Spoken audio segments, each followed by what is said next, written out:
Hey Foo listeners, it's Leaf Star, and thanks for listening to the TheFooStories first official show. This week, we have a lot in store for you. First, we will have our story of the week, which is a series of chapters, so you will hear the rest of the story in weeks to come.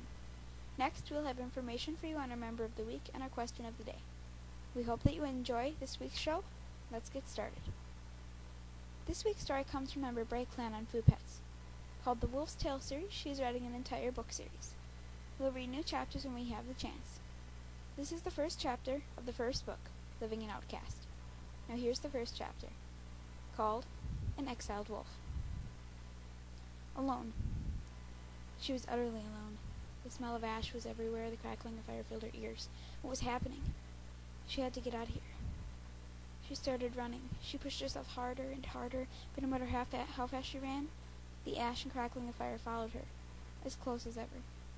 The flames she could not see were about to consume her. She just had to do something. She looked right behind her but could see no flame. This only made her run harder.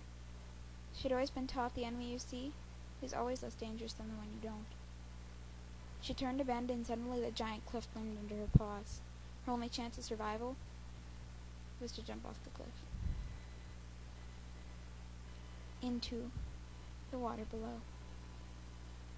She jumped. She fell and fell hundreds of feet.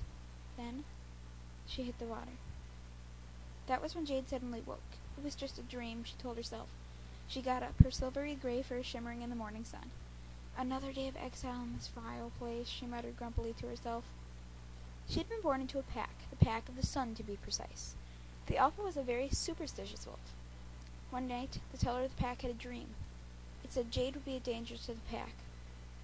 The day the alpha, Darius, had heard of this dream, he exiled Jade and her mother, Keela, immediately, as Darius had no other reason than the dream.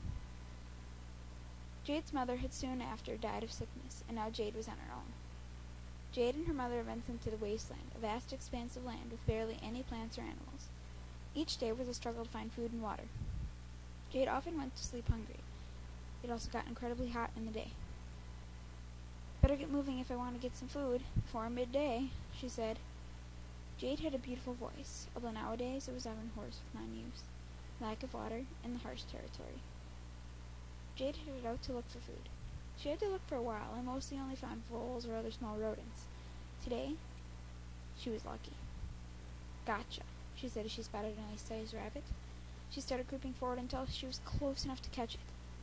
Suddenly, the rabbit looked up at something over in the direction of a rock. Now was the time, Jade decided. She lunged before the rabbit had a chance to run for it and quickly dispatched it. Then, she remembered what the rabbit had looked at. Jade turned toward the boulder and sniffed the air. Was that another wolf she smelled? She tensed up, afraid this other wolf might try to kill her. She started creeping toward the boulder and paused as she heard the sand shift. Another wolf stepped out from behind the boulder. He had a handsome reddish pelt, and he came out with his ears flat against his head and teeth bared, all a surefire sign of aggression. End of Chapter 1. Now, I'm sure you have all been waiting for the very first member of the week. Now, I'll tell you how it works this week, but it'll start next week. You only have to enter once, because your name will stay in the drawing until you are chosen as winner. We'll write up the names and place them in a hat. Where on air, we will pick a name at random, and that winner will receive a prize. The prize changes from week to week, so be sure to tune in each time. This upcoming week's prize will be a cherry red background. Another fun part of the show is always our question of the day. Each week, I will ask a new question, and you, as listeners, give us your answer either in our comment section or on our forum. It's as simple as that. To submit a question for the future shows, send the question in a message to Mia, Leaf Star, on Foo Pets. The question of the week for this week is, if you could, would you rather be a cat or a dog? Thanks for tuning in this week, and tune in next week for more Foo Stories. This is Leaf Star, the TheFooStories Podcast narrator, closing the book.